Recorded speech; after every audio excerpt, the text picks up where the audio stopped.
안녕하세요. 꽃이 막 피기 시작한 봄 둘도 없는 인연을 만난 50대 남자입니다. 보면 볼수록 사람 인연이라는 건 참 신기합니다. 싸움 없이 잘 지내던 사람과 갑자기 아무런 이유도 없이 틀어지기도 하고, 외나무 다리에선 원수 같았던 사람과 어떤 일을 계기로 관계가 개선되기도 하니까 말입니다. 저 역시도 50년을 넘게 살아오면서 다양한 사람들과 인연을 맺기도 하고 또 끊어내기도 했는데요. 최근 사랑하는 어머님을 떠나보내게 되면서 제게 둘도 없는 특별한 인연이 찾아오게 됐습니다. 아마 어머니가 주고 가신 마지막 선물이 아닌가 생각이 드는데요. 다시 태어나도 못 만날 기막힌 인연, 그리고 가슴 따뜻한 사연을 여러분들에게 들려드리고 싶어 이렇게 사연을 쓰게 됐습니다. 그럼 지금부터 시작해 볼게요. 저는 이남 일녀 중 장남으로 태어났습니다. 부모님은 제가 태어나기 전부터 시장 안에서 순대국밥집을 운영하셨어요. 얼마나 맛이 좋은지 가게는 항상 순대국밥을 맛보려는 손님들로 북새통을 이루곤 했답니다. 아버지도 책임감이 강하고 저희 남매에겐 늘 슈퍼맨 같은 분이셨지만 어머니도 무척이나 단단한 분이셨어요. 국밥을 맛있게 먹고 나가는 손님들께 늘 웃는 모습이셨지만 진상을 부리는 손님들에겐 호랑이가 따로 없었죠. 아버지가 잠시 자리를 비웠던 날, 한 손님께서 국밥 한 그릇에 소주 2병을 마시고선 잔뜩 취해서 낼 돈이 없다고 외상을 달아달라며 소리를 질렀던 적이 있었습니다. 저희 삼남엔 소리를 지르는 그 손님이 무서워 가게 뒤쪽에 숨어 고개만 빼고 내밀고 있었는데 어머니께선 눈 하나 깜짝 않고 그 손님에게 이렇게 말씀하셨어요. 우리 집은 외상이 안 돼요. 돈이 없으면 밥을 먹지 말았어야지. 아주 배가 남사만해지도록 먹을 거 다 먹고 코가 비뚤어질 때까지 마시고 다 마셔놓곤 이제 와서 나 돈 없어 배제쇼 하는 거예요. 설령 외상이 된다고 쳐도 내가 손님, 뭘 믿고 외상을 해줘요. 이런 시 그까지 국밥왕으로 꼴랑 얼마 된다고 외상을 안 달아줘 그래? 그 돈 벌어서 아주 부자 되겠다. 부자 되겠어? 에라이 퇴하이고 끝까지 국밥 한 그릇 얼마 안다고 돈도 안 내고 외상을 달아달래요. 참 고맙습니다. 국밥 팔아서 부자 될게요.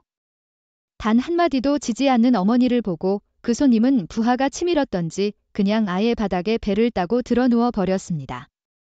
어머닌 그런 손님을 보면서 박장대소를 하더니 바로 파출소에 신고를 하셨고 그 손님은 아주 우스꽝스러운 모습으로 찾아온 경찰분들에게 짐작처럼 질질 끌려나가셨답니다.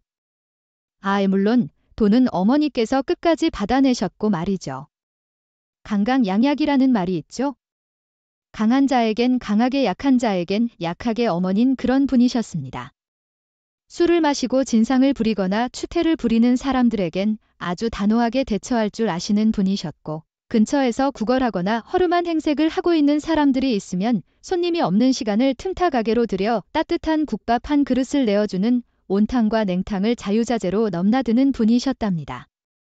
저와 여동생은 책임감 강한 아버지와 단단한 마음을 가지고 있었던 어머니를 보면서 엇나감 없이 건강하고 바르게 성장했지만 남동생은 예외였습니다. 중학교에 들어가면서부터 안 와도 말대답을 했고 또 가족끼리 시간을 보내는 걸 극도로 싫어하면서 불량한 친구들과 어울리는 걸 좋아하기 시작했어요. 어느 날은 보다 못한 아버지께서 호되게 야단을 치러 가셨지만 어머닌 그런 아버지를 만류하시며 이렇게 말씀하셨습니다. 내버려둬 본인 인생이잖아. 지금은 부모든 선생님이든 누가 옆에서 뭐라고 해도 잔소리로만 들릴 거야. 본인이 알아서 하겠지? 우린 그냥 가만히 기다려주자고. 아버지와 여동생, 그리고 전 어머니가 당초에 무슨 생각을 하고 있을까 생각했어요. 당장 휘어잡아도 모자랄 판에 본인 인생이라고 가만히 기다려주자니 약간 답답하기도 했지만 그래도 어머니의 선택이 한 번도 틀렸던 적이 없었기 때문에 저희 가족들은 남동생을 그대로 내버려두고 언젠가 스스로 잘못된 걸 깨달을 때까지 아무 말 하지 않고 기다리기로 했습니다. 그렇게 시간이 지나고 저는 고등학교 3학년이 되고 쌍둥이 동생들은 중학교 3학년이 되던 날 일이 터지고 말았습니다. 남동생이 학교에서 친구들과 작은 사고를 치고 걸리게 된 것이었죠. 가게에서 전화를 받은 어머닌 학교로 불려가셨고 마침 학교를 일찍 마치고 가게에 있었던 저도 가게 문을 급하게 닫고 나서 어머니의 뒤를 따라 나섰어요. 그리고 짧은 면담을 끝내고 나서 어머니께선 동생의 담임 선생님께 이렇게 말씀하셨습니다. 선생님, 죄송하지만 오늘은 저희에 좀 먼저 데리고 갈게요. 학교에 있어봐야 어차피 공부에 집중도 안 될 테고 집에 가서 아주 따끔하게 혼쭐을 내주려고요. 담임 선생님께선 어머니의 말에 당황한 듯 하셨지만 이내 조퇴를 허락해 주셨고 그렇게 동생을 데리고 학교 정문을 빠져나온 뒤 어머니께선 동생과 따로 갈 곳이 있으니 저보고 먼저 집에 가 있으라고 말씀하셨어요. 문호야, 엄마랑 동생이랑 어디 잠깐 들릴 데가 있으니까 먼저 집에 가 있어 해지고 나서 들어갈 것 같다. 어차피 오늘 아버지도 안 계시니까 가게 오늘 하루 쉬는 걸로 하자. 알겠어요, 어머니. 먼저 집에 가 있을게요. 다 이유가 있겠지 하며 집으로 먼저 돌아왔고 정확히 해가 저물었을 쯤 어머니와 남동생이 집으로 돌아왔습니다. 이런데 집으로 들어오는 남동생과 어머니의 손에 새 옷이며 가방이며 신발이며 온갖 쇼핑백이 잔뜩 들려있더라고요. 그 모습을 본 여동생과 전 당황할 수밖에 없었습니다. 문을 열고 들어오는 남동생의 표정은 얄미울 정도로 의기양양했고 말이죠. 이게 다 뭐예요? 어머니, 아까 들릴 거라고 하신 게 백화점이었어요. 엄마가 나 갖고 싶다는 신발이랑 티셔츠까지 다 사줬다. 그것도 브랜드로 완전 부럽지. 야, 너 조용히 안 해. 뭘 잘했다고. 철딱서니 없이 말하는 남동생과 투닥거리던 그때 커다란 대성통곡 소리가 들려왔습니다. 통곡 소리의 주인공은 다름 아닌 어머니셨어요. 어머닌 거실 바닥에 풀썩 주저앉아서 고개를 푹 숙인 채 소리내어 엉엉 우셨습니다. 어머니의 통곡 소리에 저희 난민 얼어붙은 듯 멈춰서서 아무것도 할 수 없었어요. 엄마 갑자기 왜 그러세요? 네. 남동생이 당황하며 어머니 쪽으로 다가갔지만 어머니는 아무런 대답도 하지 않은 채로 눈물만 펑펑 흘리셨습니다. 그제서야 심각성을 깨달은 남동생은 어머니 앞에서 무릎을 꿇고 눈물을 흘리며 잘못했다고 빌기 시작했습니다. 제가 잘못됐어요. 엄마, 사고 쳐서 엄마 학교까지 오시게 만들고 다시. 안 그럴게요, 엄마. 죄송해요. 이젠 정말 사고도 안 치고 말 잘 듣고 공부 열심히 하는 아들 될게요. 어머니가 우는 모습이 적지 않게 충격이었던지 그날 이후부터 남동생은 질이 나쁜 친구들과 어울리지 않았고 안 하던 공부를 하기 시작했어요. 물론 뒤늦게 시작한 공부라 많이 힘들어 하긴 했지만 말이죠. 어머닌 모든 상황을 현명하게 대처하고 옆에서 알려주는 것이 아니라 스스로 깨달을 수 있게끔 하는 분이셨습니다. 시간이 지나 20살이 된 전 서울에 있는 대학으로 진학해 정든 고향을 떠나 상경을 하게 됐습니다. 5 식구끼리 옹기종기 모여있다가 혼자서 생활을 하려니 외로운 점도 없잖아 있었지만 그래도 사람은 적응의 동물이라고 시간이 지나니 혼자 생활을 하는 것도 적응이 되더라고요. 물론 방학이 되면 항상 고향으로 내려가 가족들과 시간을 보냈고 다시 올라가는 날이 되면 어머닌 제게 용돈을 쥐어주시며 이렇게 말씀하셨어요. 절대 끼니 거르고 다니면 안 된다. 사람은 밥심으로 사는 거 알지? 한참 필요하면 언제든지 얘기해. 엄마가 너 좋아하는 걸로 다가 싹 다 만들어서 보내줄 테니까 도착하면 꼭 전화하고 알겠어요. 엄마 걱정하지 마세요. 그렇게 전 대학을 무사히 졸업하고 29이라는 나이에 첫 직장에 들어가게 됐어요. 거기서 지금의 아내를 만났고 5년 정도 만난 후 결혼을 약속했습니다. 함께 할 미래가 그려지는 사람이었고 같이 시간을 보내면 절로 웃음이 나는 사람이 없기 때문이었죠. 아내의 부모님께서도 절 굉장히 예뻐해 주셨지만 저희 부모님도 아내를 아주 마음에 들어 하셨어요. 인사를 드리기 위해 아내를 데리고 고향에 있는 가게로 향한 날 부모님께선 귀한 손님이 왔으니 제대로 대접을 해야 한다며 가게 문까지 일찍 닫고 절 데리고 근처에 있는 좋은 식당으로 데리고 가려고 하셨습니다. 어머니께서 문 닫을 채비를 하시려 하자 아내는 방긋 웃으며 이렇게 말했어요. 어머님, 저 순대국밥 한 그릇만 만들어 주실 수 있어요? 제가 순대국밥을 엄청 좋아하거든요. 아주 없어서 못 먹을 정도로요. 아유, 아무리 그래도 오늘 처음 보는데 맛있는 곳에서 맛있는 음식 먹으면서 얘기하는 게 좋지 않겠어요? 그것도 좋지만 편하고 속 든든한 국밥이 더 좋아요. 어머님이 만들어주신 국밥이 그렇게 기가 막히다고 그거 한 그릇만 먹으면 하루 내내 굶어도 배가 부르다고 어찌나 자랑을 하던지. 대체 맛이 어떻길래 그러지 시간 되면 꼭 한번 먹어보고 싶다. 항상 이렇게 생각했었거든요. 순대국밥이 다 거기서 거기지 무슨 문어, 제가 원체 허풍이 심해서 그래 뭐 정 그렇다면 국밥 한 그릇 맛있게 끓여줄게요. 조금만 기다리고 있어요. 아내는 어머니께서 끓여주신 따뜻한 순대국밥에 깍두기 국물까지 넣어 뚝배기 밑바닥까지 밥알 하나 남기지 않고 싹싹 긁어 먹었습니다. 부모님 선. 아내의 먹성에 놀라시면서도 이렇게까지 맛있고 복스럽게 먹어주니 너무 좋다며 흐뭇한 미소를 지어 보이셨어요. 그리고 아버지께선 이렇게 말씀하셨습니다.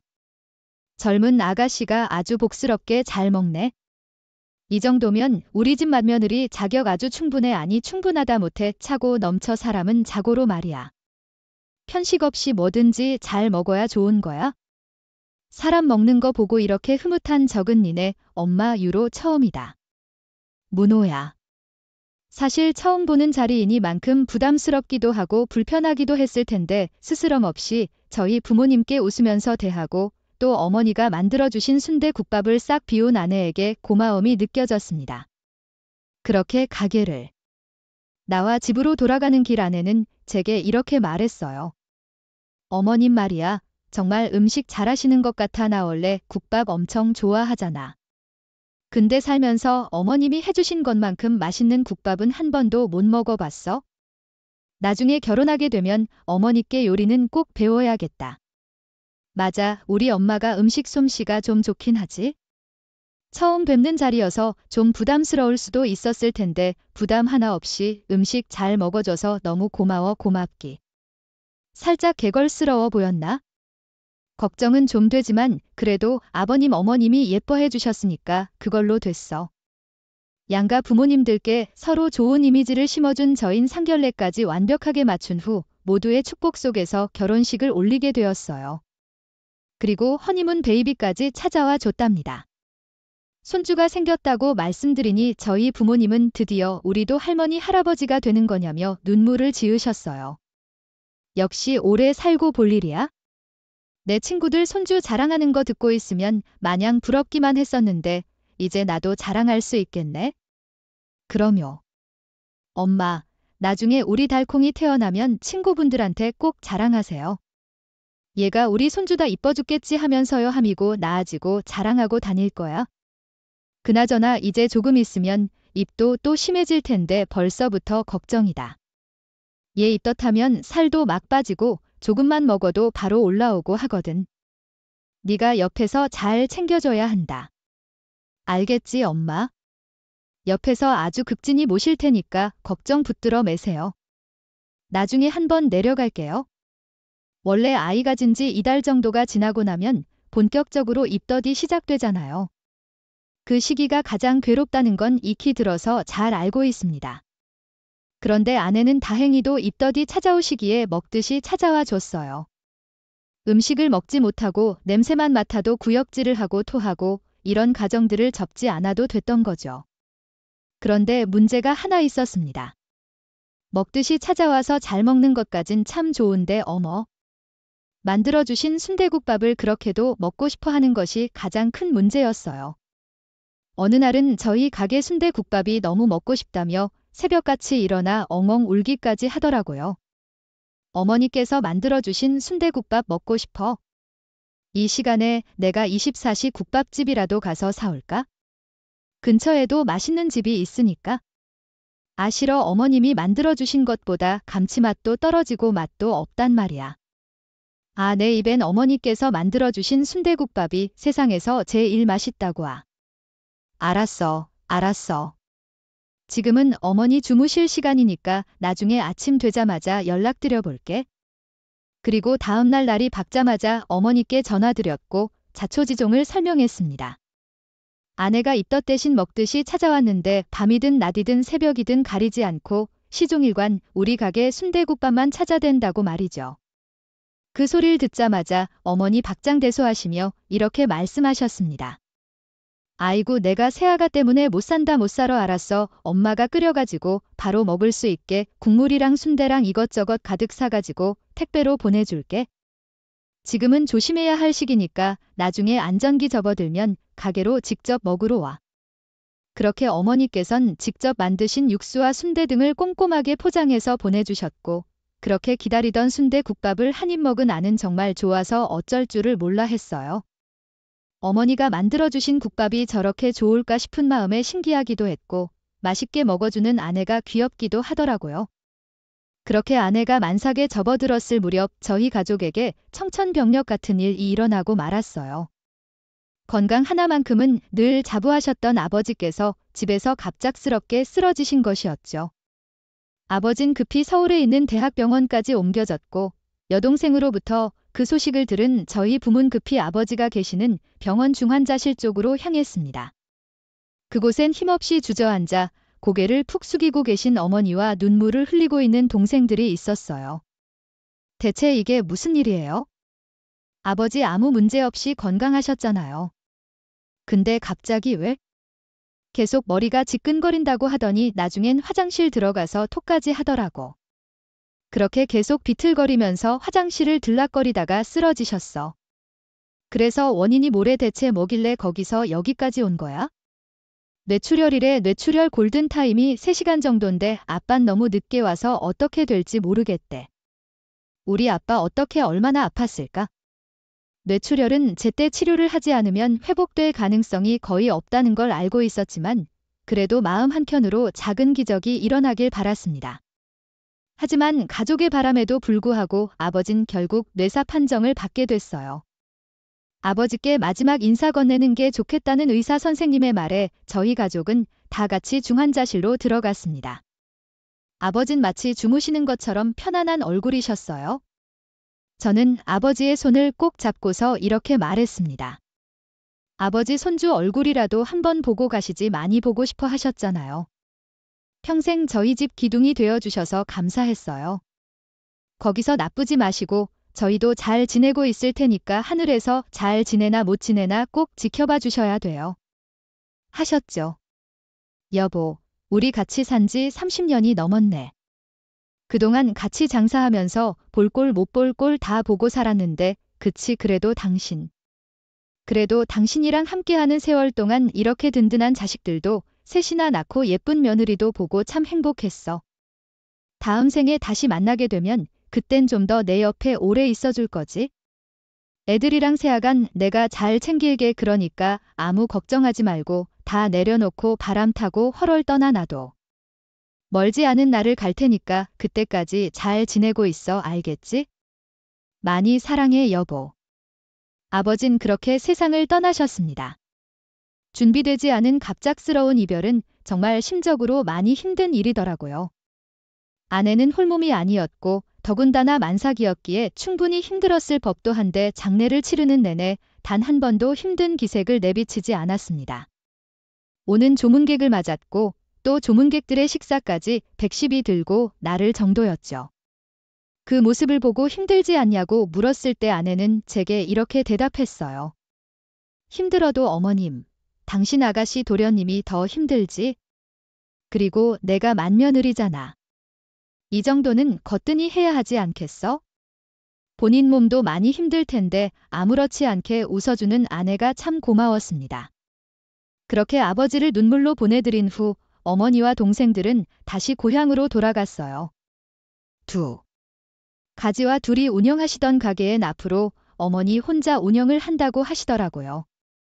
아버지와 함께 있었던 추억마저 정리하고 싶진 않으시다며 본인 혼자서도 충분히 잘 해낼 수 있다고 말씀하시는 탓에 조용히 뜻을 존중해 드렸답니다. 그리고 장례를 치른 지 1달 정도가 지난 후 아내는 건강하고 예쁜 아들을 낳았고 1년이라는 시간이 지난 뒤엔 둘째 아들도 태어났습니다. 어머니는 혼자서 국밥집을 열심히 운영하고 계셨어요. 아버지 없이 어머니 혼자서 잘 하실 수 있을까에 대해 많이 걱정했었는데 동생들도 옆에서 도와주고 있다고 해서 그나마 안심이 좀 되더라고요. 그렇게 별일 없이 잔잔하게 15년이라는 세월이 흘렀습니다. 30대 중반이었던 제가 50이 됐을 무렵 저희 식구에겐 예기치 못한 또 다른 불행이 찾아왔어요. 형사 다를 것 하나 없었던 하루 남동생의 문자 한 통으로 평범한 하루가 와르르 무너져 내리는 듯한 느낌을 받았습니다. 바로 어머니께서 유방암 말기 진단을 받으셨다는 연락이었죠. 암세포는 이미 폐와 척추까지 퍼져버린 상황이라 수술을 진행하는 건 의미가 없고 서울에 있는 호스피스 병동으로 입원을 하는 게 좋겠다는 권유를 받아 급하게 가게를 내놓고서 가족 모두가 서울로 올라온다고 하더라고요. 저는 그 문자를 보고서 바로 남동생에게 전화를 걸었습니다. 무슨 소리야, 알아듣게 얘기해야지 엄마. 유방암 말길에 해랑 척추까지 암세포가 번져서 수술은 진짜 의미가 없다더라. 의사들은 진짜 냉정해. 그런 청천벽력 같은 말을 표정 변화 하나 없이 내뱉더라고. 의사 선생님이 엄마한테 선택지를 줬어. 연명 치료를 할 건지 아니면 그냥 호스피스 병동에 들어가서 말년을 편하게 보내실 건지. 근데 엄만 웃으면서 자긴 더 살고 싶은 생각 없다고 주어진 삶을 받아들이고 사는 동안이라도 편하게 살다가 가고 싶다고. 호스피스 들어가겠다고 하시더라. 남동생에게 소식을 전해 듣고 나니 누가 수도꼭지를 틀어놓은 듯 눈물이 미친 듯이 흘러내렸습니다. 거짓말일 거라고 꿈이라고 생각하고 싶었어요. 너무 믿기지 않았고 말도 안 되는 소식이라고 생각했거든요. 겨우 마음을 안정시키고 아내에게도 이 소식을 전해졌습니다. 그날 아내와 전 서로 꼭 끌어안은 채로 1시간을 넘게 눈이 제대로 떠지지 않을 만큼 울었던 것 같아요. 어머닌 제가 태어나기 전부터 아버지와 함께 운영하셨던 국밥집을 미련 없이 정리하고 서울로 올라오셨습니다. 가게는 생각보다 빨리 나갔다고 하더라고요. 어머니의 얼굴을 보면 꼭 울지 말아야지. 장남답게 굳건한 모습으로 꼭 안아드려야지, 괜찮다고 말씀드려야지. 마음속으로 몇십 번, 아니 몇백 번을 되뇌었음에도 불구하고 마중 나간 기차역에서 헬스케진 어머니 얼굴을 본 순간 어린애처럼 어머니 품에 안겨 소리내 엉엉 울어버리고 말았습니다. 그런절 어머니께선 아이 달래듯 토닥여주시며 이렇게 말씀하셨어요.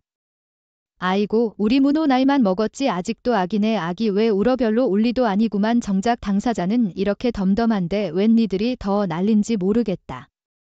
뭐라 대답을 하고 싶었지만 눈물 때문에 말도 제대로 하지 못한 채 한참을 품에 안겨 눈물만 펑펑 쏟아냈고 같이 마중을 나온 아내도 어머니 끌어안고서 하염없이 눈물만 흘렸습니다. 그렇게 어머니가 호스피스 병동으로 입원을 하고 난 후 저는 동생들 다시 고향으로 돌려보냈습니다. 남동생과 여동생 둘 다 일을 하고 있었기 때문이었죠. 어머니를 돌보기 위해 회사까지 그만두고 간병에 매달리는 건 분명 어머니도 원치 않는 방향일 거라고 생각했습니다. 호스피스 병동의 간호사 선생님들은 정말 따뜻한 분이셨어요. 찾아와서 성경을 읽어주기도 하시고 어머니 쩍쩍 갈라진 손톱에 매니큐어를 예쁘게 칠해주기도 하시고 손과 발을 마사지해주기도 하셨죠. 어머니께선 내가 언제 또 이런 호사를 누려보겠냐며 죽기 전까지 잘 누리다 가겠다고 웃어 보이셨어요. 그리고 아내가 옆에 있으면 간호사 선생님들께 아내를 자랑하기도 하셨답니다. 여기 우리 며느리 참 예쁘죠? 남편한테도 참 잘하는데 나한테는 얼마나 더 잘하는지 다시 태어나도 우리 며느리 같으니 못 만날 거예요. 맞아요. 며느님. 요즘 시대 보기 드문 효세요. 아드님께서 참 장가를 잘 드셨네요. 어머님 참 좋으시겠어요? 그럴 때마다 아내는 기분이 좋기도 했지만 한편으론 눈물을 꾹 참느라 혼났다고 하더라고요. 다행히 어머니인 예상했던 시간보다 훨씬 더 긴 시간을 버텨주셨지만 6개월이 지난 시점에서부터 어머니 의식은 조금씩 희미해지기 시작했고 호스피스 병동에 계시던 수녀님께선 저희 부부의 손을 꼭 잡고 이렇게 말씀하셨습니다. 마음의 준비를 하는 게 좋을 것 같네요. 나머지 가족들도 부르시고요. 예정된 시간보다 더 오랜 시간을 버텨주셔서 혹시라도 기적이 일어나진 않을까? 희망을 가지고 있었기에 속상하고 힘들었지만 한편으론 이제야 편히 쉬실 수 있겠구나 하는 생각이 들어 편한 마음으로 보내드릴 수 있겠다 싶었습니다. 의식이 불안정해지기 시작한 밤 고향에 있던 동생들도 올라오고 아이들도 어머니의 임종을 지키기 위해 한방에 모였습니다. 숨을 가쁘게 내쉬던 어머니께선 옆에 있던 제 옷깃을 끌어당기시더니 뭔가 할 말이 있으신 듯 입을 계속해서 힘겹게 뻐끔거리셨어요. 하실 말씀 있으세요? 만약에 네네.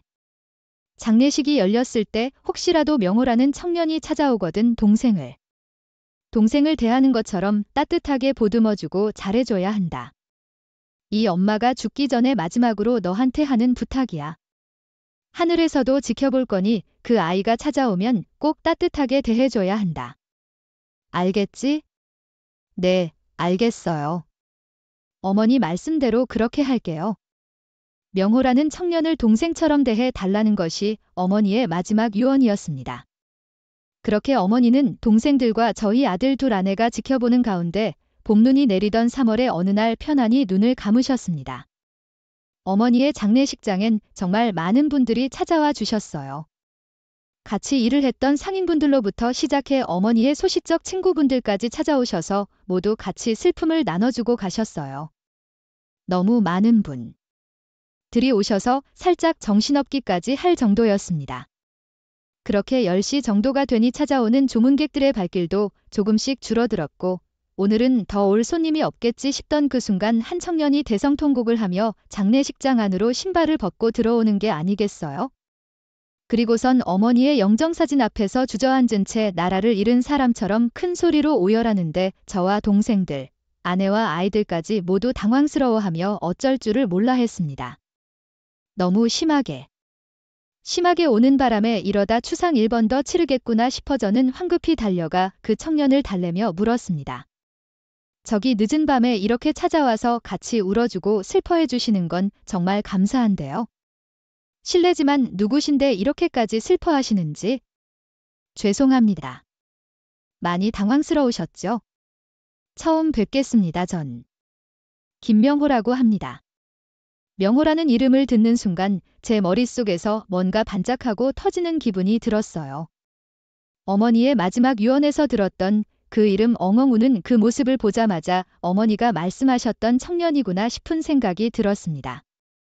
저는 명호 씨 이름을 듣고서 등을 살살 어루만져 줬어요. 당황스럽긴요. 울고 싶은 만큼 실컷 놀다가요. 눈물은 참으면 나중에 가슴속에 응어리져서 남는다고 했어요. 그러니까 펑펑 울어요. 명호신 제 목소리 울컥한 듯 한참을 더 소리내어 울다가 이내 감정을 추스른 듯 자리에서 일어났습니다. 저는 데리고서 아무도 없는 식당 쪽으로 이동했어요. 조용한 공간에서 명호 씨와 얘기를 나누고 싶었습니다. 어머니가 얼마나 특별한 인연이 있는 것인지 궁금하기도 했고 말이죠. 어떻게 얘기를 꺼내야 할까 생각하다 조심스럽게 입을 열었습니다. 어머니께서 유언을 안 끼셨어요. 만약 장례식이 열리고 명호라는 이름을 가진 청년이 찾아오면 친동생처럼 따뜻하게 대해주라고 마지막 부탁이라고 대체 얼마나 특별한 인연을 가진 사람이길래 유언으로 동생처럼 대해 달라는 말씀을 하실까 많이 궁금했어요. 근데 아까 명호 씨가 대성통곡하는 거 보고 나니까 살아생전 어머니 어떤 인연이었는지 더 궁금해지더라고요. 실례가 안 된다면 물어봐도 될까요? 전 아주 어릴 때 부모님이 이혼하셨어요. 할아버지 말씀으론 엄만 이혼하자마자 바로 다른 사람이랑 살림을 차렸고 아버지 혼자 어린 절 맡아서 키우셨대요. 그래도 엄마 없이 자랐다는 소리는 안 듣게 하고 싶어서 정말 열심히 돈을 벌어 오셨다고 하더라고요. 잠도 거의 안 자고 마치 돈 버는 기계처럼요. 근데 하늘에서 성실한 사람이 필요했나 봐요. 제가 3살 되던 때 아빠는 음주운전 뺑소니 사고로 그 자리에서 돌아가셨대요. 너무 어릴 때라 기억도 제대로 안 나요. 엄만 다른 남자랑 살림 차려서 나간 지 오래고 아빤 돌아가시고 전 이제 막 걸음마 대고 말하기 시작했고 주변 사람들이 할아버지한테 그랬대요. 제 고함 보내라고. 근데 할아버지랑 할머니는 차마 그렇게 할 수가 없었대요. 제 눈이 너무 반짝반짝 빛나고 있어서 그리고 죽은 자식한테 못할 짓 하는 것 같아서 막 그런 사연이 있었군요. 할아버지랑 할머니는 형편이 좋지 않은 분이셨어요. 저 하나 거도 형편도 안 됐지만 그래도 절 포기할 수 없어서 데리고 오신 거예요? 그렇게 아버지가 돌아가시고 전 할머니 할아버지랑 같이 살게 됐죠.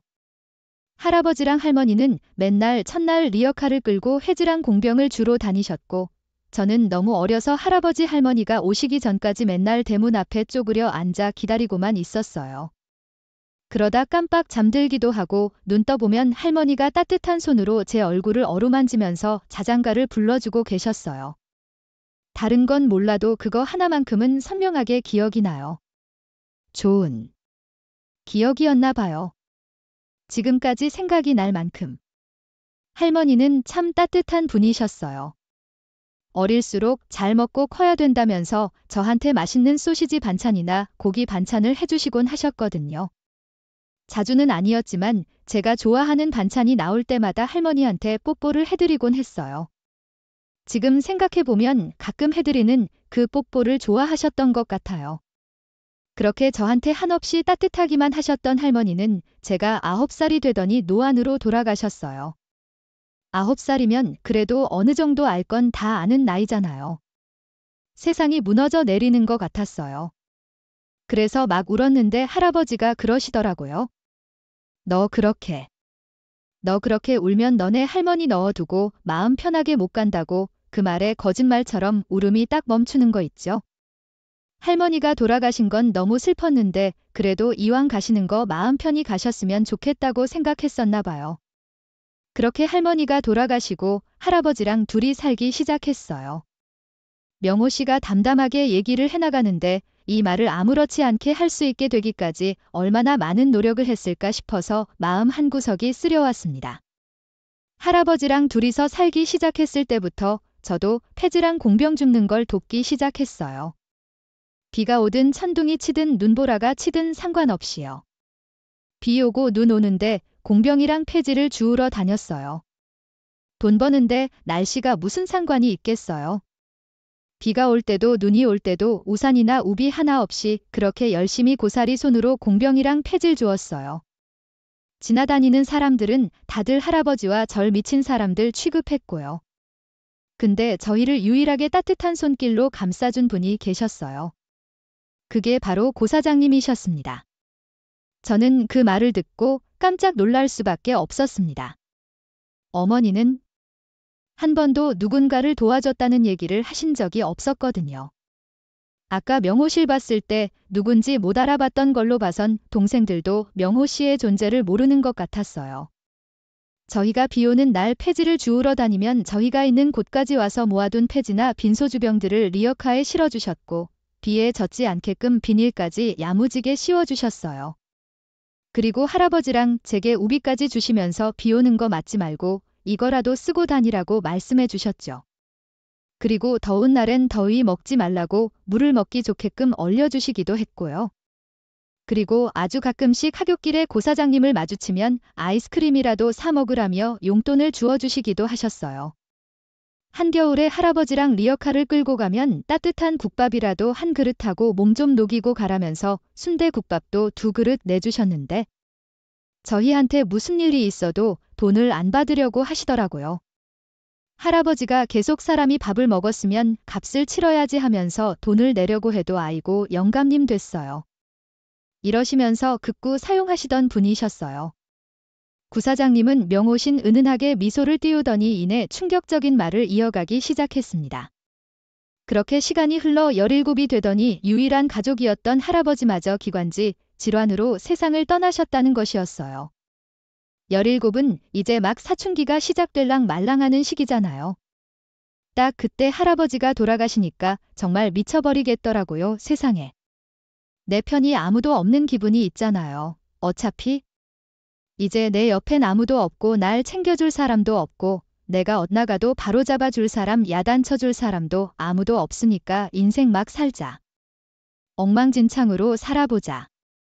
한 번 이러고서 17번부터 완전 노는 친구들이랑 어울려 다니면서 온갖 나쁜 짓이란 나쁜 짓은 다 하고 다녔던 것 같아요. 같은 학년 애들 돈 뜯어가는 건 기본이고 그때 담배도 배웠고 소주 마시는 법도 배우고 새벽에 오토바이도 막 타고 다니고 진짜 쓰레기 짓이란 쓰레기 짓은 혼자 다 하고 다녔어요. 아마 그때 할머니 할아버지도 하늘에서 보시면서 가슴을 치셨을 거예요. 저놈의 자식 저거 왜 저러나 하고 황황을 제대로 했네요. 충분히 심적으로 힘들면 엇나가게 되는 게 사람이니까 이해해요. 그렇게 막장처럼 살던 어느 날 골목에서 담배를 피고 있는데 딱 고 사장님을 마주친 거죠. 머리도 딱 세우고 귀도 여러 개 뚫고 담배까지 피고 있으니까 얼마나 귀가 차셨겠어요? 전 애써 모른 척 시선을 피했는데 고 사장님이 성큼성큼 걸어오시더니 제 귀를 확 잡아당기면서 야 이놈의 자식아 어른이 나도 안 피는 담배 내가 뭐 한다고 피냐 그리고 귀는 또 이게 뭐고 머린 이게 뭐야? 너 안 되겠어? 따라와 하면서 제 귀를 잡고 질질 끌고 가셨어요. 잡힌 제 귀가 얼마나 아프던지 어머니가 그래서 데리고 가서 뭐라고 하시던가요? 우선 국밥집으로 데려가서 순대국밥 한 그릇 따뜻하게 말아주시면서 제 손을 잡고 이렇게 말씀하셨어요. 할아버지가 돌아가셨다는 소식을 최근에서 듣게 됐다고 진작 알고 찾아가지 못해서 미안하다고. 근데 갑자기 너 왜 그렇게 됐냐고 원래 안 그랬지 않느냐고 이러면 하늘에 계신 할아버지랑 할머니께서 두 발 뻗고 편히 쉬시겠냐고. 걱정스러운 눈빛으로 쳐다보시는데 뭔가 죄지은 것 같은 느낌이 들었어요. 그래서 사장님은 신경 안 쓰셔도 된다. 난 어차피 이제 잡아줄 사람도 없고 옆에 있어줄 사람도 없는 천에 구하니까 세상에 나 혼자 남았으니까 마음대로 살아도 된다고 말했는데 그때 사장님이 제 등짝을 엄청 세게 때리셨어요. 그래서 막막 씩씩거리면서 눈물을 글썽거리시더니 너 보면 우리 작은 아들로 어릴 때가 생각이 난다고 그놈도 딱 어렸을 때 너 같았다고. 지금은 멋 모르고 노는 친구들이랑 어울려 다니는 게 마냥 좋을지 몰라도 지금 술 담배 하면 나중에 분명히 후회한다고 내가 봤을 때. 가봤을 때 너 머리도 영특하고 성격도 좋아서 뭘 해도 될 놈이라고. 그리고 내가 왜 혼자냐고 내가 있는데 내가 내 뒤에서 든든한 백이 돼줄 테니까 지금부터라도 정신 차리고 해보자고. 말을 듣는데 무슨 마법에 걸린 사람처럼 눈물이 쭉쭉 흐르더라고요. 그때. 깨달았어요. 이렇게 말해줄 사람이 필요했다고 나는? 옆에 있어주겠다고 내가 널 잡아주겠다고 말해주는 어른이 필요했던 거구나 그때. 진정으로 깨닫고 정신을 차리게 됐죠. 그때부터 어머님의 영어시의 후원자 역할을 하기 시작했다고 해요. 우선 근처에 있는 단가 학원에 등록을 시켜주셨고 국밥집이 문을 닫을 시간이 되면 명호 씨를 국밥집으로 불러 따뜻한 국밥 한 그릇을 먹인 뒤에 조금 더 조용하고 편한 환경에서 공부를 할 수 있도록 공간을 내어주셨다고 하더라고요. 어머니의 선행을 남의 입으로 들으니 뭔가 신기하면서도 뿌듯한 마음이 들었습니다. 처음 공부 시작했을 땐 성적이 완전 개판 5분 전이었는데 그래도 고 사장님이 매일같이 밥도 해주시고 공부할 수 있게끔 공간도 내어주신 덕분에 조금씩 성적이 오르기 시작했어요. 고 2학년 땐 전교권 안에도 들었었는데 그때 고 사장님이 절 껴안고 엄청 우셨어요. 봐. 하면 되잖아 안 되는 게 어딨니 하면 다 되는 걸 하시면서요. 그때 어떤 생각이 들었는지 아세요? 아. 엄마가 있었다며 이런 느낌일까 싶더라고요. 그만큼 고 사장님 품이 따뜻하기도 했고 어떻게 피 한 방울 안 섞인 나한테 이렇게까지 잘해줄 수 있을까 싶기도 했어요.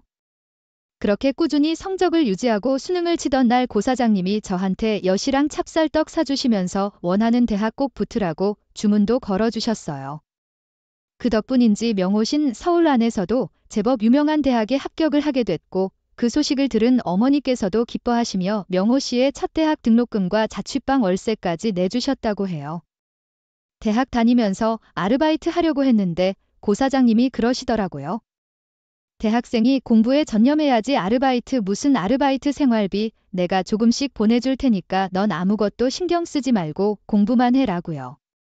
달달이 저한테 월세랑 생활비 합해서 80만 원씩을 보내주신 덕분에 전 진짜 공부에만 열심히 매진할 수 있었어요. 덕분에 대기업까지 들어가게 됐고요. 솔직히 제가 좋은 대학 들어가고 대기업까지 입사할 수 있었던 건 100%다 고 사장님 덕분이잖아요. 그래서 받은 거 다 돌려드리고 싶어서 첫 월급 타서 딱 연락드렸는데 편찮으셔서 호스피스 병원에 계신다는 말 듣고서 엄청 운 거 있죠. 그래서 가끔 찾아뵀어요. 찾아뵈도 얼마 못 보고 나가야 했지만 조금이라도 뵙고 싶었거든요. 그 짧은 시간 동안 감사하다는 말만 계속했던 것 같아요. 말씀하시는 거 들어보면 구사장님은 돌아가시기 직전까지도 제 생각을 하고 계셨던 것 같네요. 저 언니 임종도 못 지켰는데? 명호 씨 얘기 들어보니 어머니께서 그렇게 각별하게 여기셨던 이유가 있었네요. 이제야 이해가 가요. 명호신 이야기를 끝마치고서 시계를 1번 쓱 보더니 이제 가봐야겠다며 자리에서 일어났습니다. 그리고 주머니 속에서 하얀 봉투를 꺼내 제게 부조금이라며 건네더군요. 아까 하도 우는 바람에 부위함에 넣는 걸 깜빡했네요. 여기 부조금이요. 와줘서 고마워요. 혹시 연락처 받을 수 있을까요? 어머니와 특별한 인연이면 저한테도 특별한 사람이니까요. 저희는 그렇게 휴대폰 번호를 교환하고 헤어졌고 명호 씨가 건네준 부조금을 부위함에 넣으려는데 뭔가 이상하다 싶은 생각이 들었어요. 봉투의 두께가 심상치 않았거든요. 혹시나 싶은 마음에 살짝 봉투를 열어보는 순간 저는 깜짝 놀라 기절할 뻔했습니다. 봉투 안에 100만 원짜리 수표가 무려 30잔이나 들어있는 게 아니겠어요? 그리고 그 안엔 작은 편지 하나가 들어있었습니다.